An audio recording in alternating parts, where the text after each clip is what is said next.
Okay, another windy day on the inflatable tent display. Again, if you look at a lot of the tents, we have very few guy ropes out on these tents.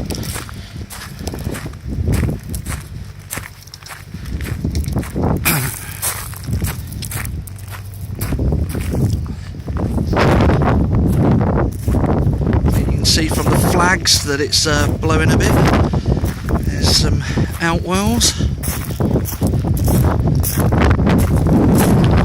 There's the Subcamp Breton 500 with very few straps holding it there.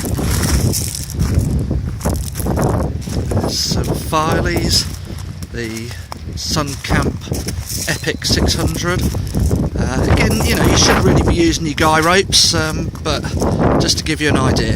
Cheers, this is Gary from crosscamping.com or inflatabletentsonline.co.uk.